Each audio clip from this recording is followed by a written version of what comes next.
Hey guys, so I wanted to make this video because today is Saturday.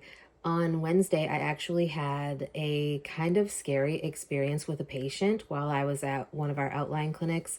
And the one thing I don't like about that particular outline clinic is that if something was to happen, like as far as an angry patient or some sort of unsafe situation where someone from the public is trying to come in and hurt us, we don't really have anywhere to go because the way that that clinic is set up, it's like all open.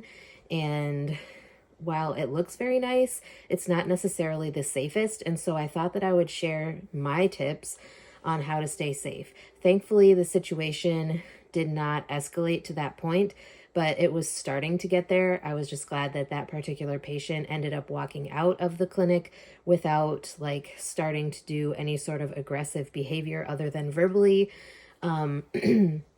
So we won't go into the specific details of that situation. However, like I said, I did want to share some tips, like especially at our main clinic when I was working there. For those of you who don't know, I'm currently only working at the outline clinic on a regular basis, and I start my new job in the sleep center on Monday. So I'm still call-in for the regular clinic and the outline clinics, but for now I will only be working at the outline clinic on Wednesdays and Fridays.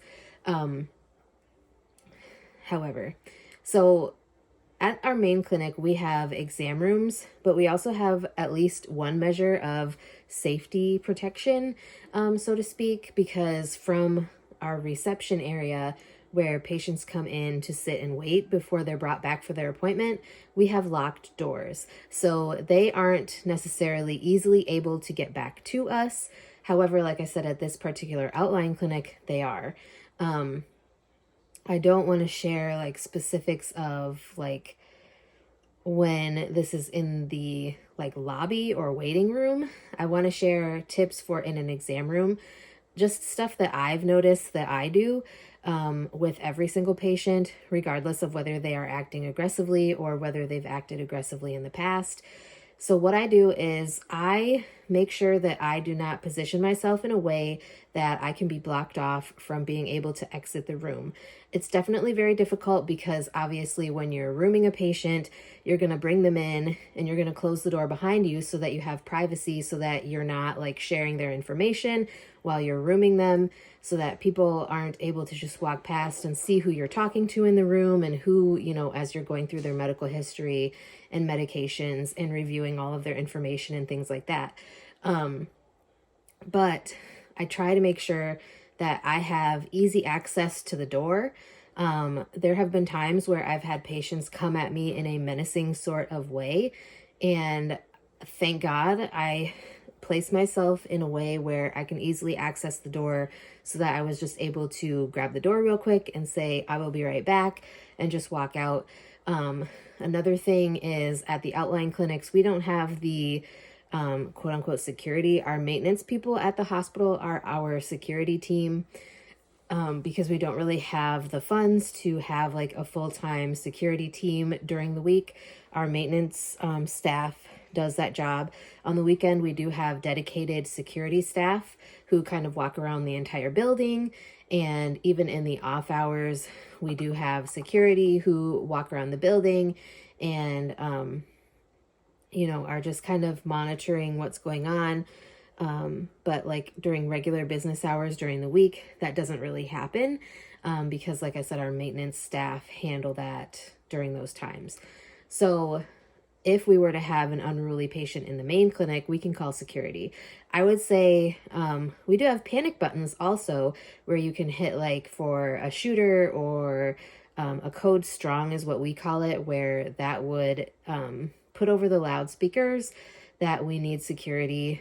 But for whatever reason, they don't have those in our exam rooms, which I really think is stupid. They have them at each of our desks, but they do not have them on our computers in the exam rooms. And these buttons are on the computers, I should say.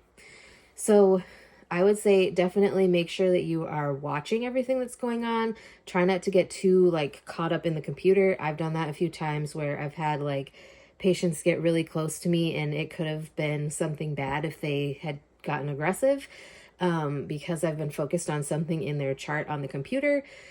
Just be very aware of what is going on around you, because you never know when something could happen. I don't want to say that every patient is like this, but people are sick. People have health conditions. Some of them have mental health conditions that really affect the way that they view things or the way that they process information. And it's better to be safe than sorry. I always take precautions with every single patient, even if it's somebody that I know, because you never know, if they're feeling sick or something's going on with them to the point where they may not act like they normally do.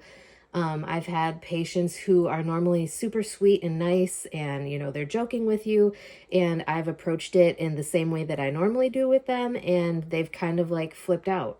And, it's just because they're not really feeling well or something else is going on with them, but they flipped out.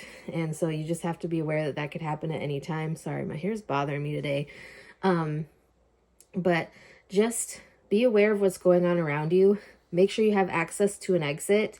If it's somebody who you have had a run-in with or a security incident with in the past, I would definitely make sure that somebody is aware that, something had occurred with this patient in the past, and you would feel much more comfortable just making sure that they're aware, making sure that they are free and able to come and help you, or maybe just kind of waiting outside the room, or, like helping you in the room. I've had people come in the room with me when it's been a person who I've had a situation with in the past also. And I've just kind of let them know, hey, we're doing some training or something like that. They don't need to know the specifics of why this person is in the room with you. If it's like a safety concern like that, you can tell them that they are doing some training or you're training or whatever the case may be. So just be very cautious, be careful, do whatever you can to protect yourself, because at the end of the day, this is a job, but you have to do your job in the safest way possible for both yourself and the patients. But when it comes down to it, if you are going to be hurt by a patient, like at that point, my patient care goes out the window and I'm protecting myself. If it is a patient that is attacking me, like, because you can't. So obviously that is different with dementia patients because they don't necessarily know what they're doing.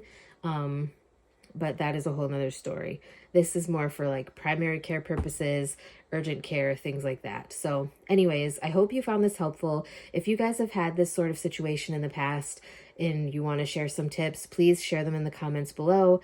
Like I said, I hope this was helpful. If you guys have any questions or topics you would like to hear me talk about on my channel in the future, please be sure to let me know. I'd be glad to get something filmed for you. And with that being said, I will talk to you guys next time.